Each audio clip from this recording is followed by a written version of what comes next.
ឃើញដើមម្ទេសផ្លែល្អអញ្ចឹងបងប្អូននឹកឃើញអីបើខ្ញុំវិញបងប្អូនហើយនិយាយពីថាឃើញផ្លែម្ទេសនេះគឺនឹកឃើញសម្លនំបញ្ចុកប្រហាខ្មែរយើងនឹងហ្មងនិយាយពីថាញ៉ាំជាមួយនឹងម្ទេសខ្មាំងឬមួយម្ទេសអាចសាត់នេះវិញវាត្រូវជាតិគ្នាខ្លាំងហ្មងណាបងប្អូនហើយបើចរិតខ្ញុំវិញណាបងប្អូនបើថានឹកឃើញឃ្លានអីឬមួយក៏ចង់ញ៉ាំអីហើយគឺអត់ចាំយូរទេបងប្អូនគឺទាញម៉ូតូទៅផ្សារទិញគ្រឿងយកមកធ្វើភ្លាមតែម្ដងហើយថ្ងៃហ្នឹងគឺខ្ញុំស្លនំបញ្ចុកតែត្រី1គីឡូឯងបងប្អូនខ្ញុំទៅតែស្លនំបញ្ចុកស្លប្រហាខ្មែរហើយមុនថ្ងៃចូលឆ្នាំទេគឺខ្ញុំស្លនៅហាងវាស្រែជាមួយនឹងញ៉ាំជាមួយនឹងបុគ្គលិកខ្ញុំជុំគ្នានៅហាងវាស្រែប៉ុន្តែឥឡូវនេះគឺខ្ញុំមកស្លនៅដីភូមិម្ដងដោយសារនឹកឃើញតែដើមម្ទេសនឹងហ្មងគាត់តែឃើញដើមម្ទេសអូយឃ្លាននំបញ្ចុកឡើងស្រក់ទឹកមាត់ហ្មងអញ្ចឹងក៏អត់ឆាំយូរដែរគឺមកធ្វើចំនួនតែបន្តិចទេបងប្អូនហើយណាមួយនំបញ្ចុកស្លប្រហាខ្មែរយើងគឺងាយស្រួលធ្វើទេបងប្អូនគឺអត់ពិបាកទេគឺធ្វើតែមួយផ្លែតគឺបានញ៉ាំហើយគឺឥឡូវហ្នឹងគឺនៅដីភូមិខ្ញុំបងប្អូនភ្លៀងមួយមេមកថ្មីផងបន្លែនៅក្នុងភូមិខ្ញុំជីអង្កាមជីអង្វើងជីម្លូជីពងទាកូនអីគឺជីគ្រប់មុខហ្មងណាបងប្អូន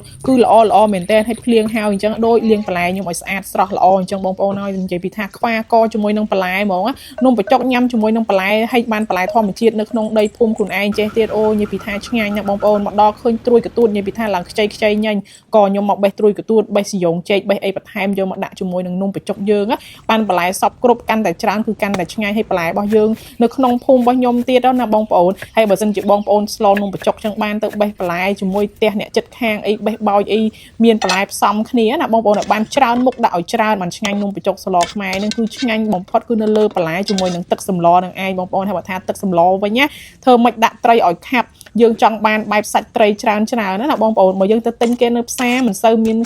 នសាច់ត្រីច្រើនទេដោយសារគាត់ធ្វើលក់ហ្នឹងគឺទឹកស្លរៀងរាវប៉ុន្តែបើយើងធ្វើញ៉ាំខ្លួនឯងចេះខ្ញុំបើថាស្លនំបញ្ចុកគឺឆ្ងាញ់បំផុតគឺទឹកស្លជាមួយនឹងបន្លែហ្នឹងហ្មងបងប្អូនណាឲ្យស្លទឹកសម្លឲ្យខាប់សិតត្រ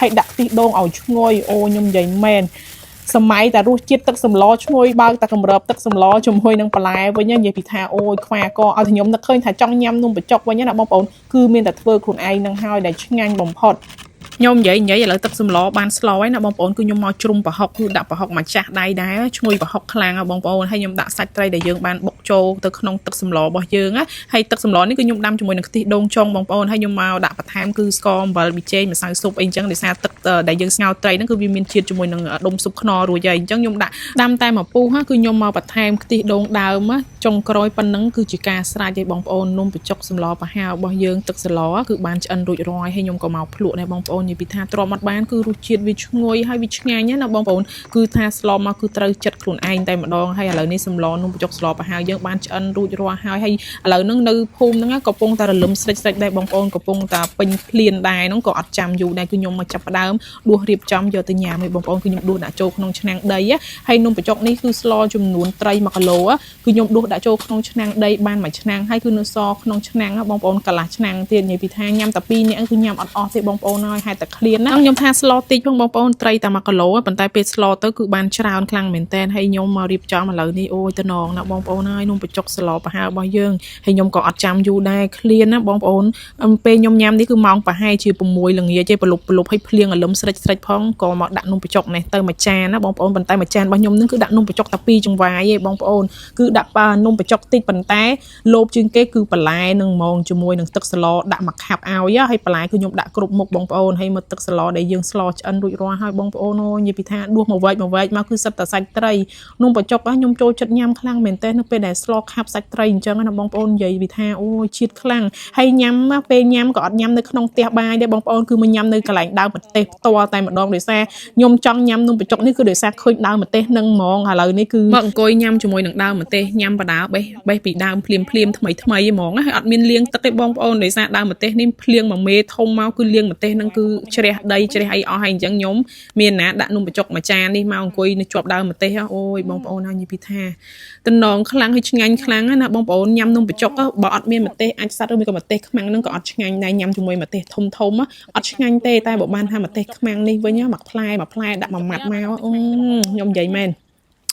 ស្រាវទឹកងាត់ហ្មងណាបងប្អូនហើយបើសិនជាម្ទេសនេះ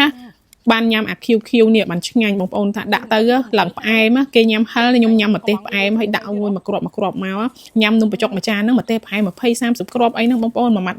mà crop á ôi vậy bị tha chừng ngày khăng mà bông ôn miên mà tép mà đào mấy nó nhâm mà o tê hay nung bị chọc cái nhôm mền nhâm mà cha đấy na bông ôn nhâm nó cơ chật đào mà tép nó mà cha hai cứ trộm mà không srop thay mà cha thiên nhâm nó không tép bài thiên phù hai tật clear nó bông ôn slow tray mà cái lỗ miên nè nhâm tập pin nè